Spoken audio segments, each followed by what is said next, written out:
फिर जब सूर में एक बार फूंक मार दी जाएगी और जमीन और पहाड़ दोनों उठा लिए जाएंगे, फिर एक बार ही तोड़ फोड़ कर बराबर कर दिए जाएंगे, तो उस रोज हो पड़ने वाली यानी क़यामत हो पड़ेगी और आसमान फट जाएगा,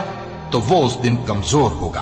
और फरिश्ते उसके किनारों पर होंगे और तुम्हारे परवरदिगार के अर्श को उस रोज 8 फरिश्ते अपने ऊपर उठाए होंगे। उस रोज तुम लोग सब पेश किए जाओगे इस तरह कि तुम्हारी कोई पोशीदा बात छुपी न रहेगी। अब जिसका आमाल नामा उसके दाहिने हाथ में दिया जाएगा, वो दूसरों से कहेगा कि लीजिए मेरा नामा या अमाल पढ़िए, मुझे यकीन था कि मुझको मेरा हिसाब किताब जरूर मिलेगा। बस वो शख्स मन माने ऐश में होगा, यानी ऊंचे बाग में जिसके मेवे झुके हुए होंगे। उनसे कहा जाएगा कि जो आमाल तुम अय्याम गुज़श्ता में आगे भेज चुके हो, उनके एवज मजे से खाओ और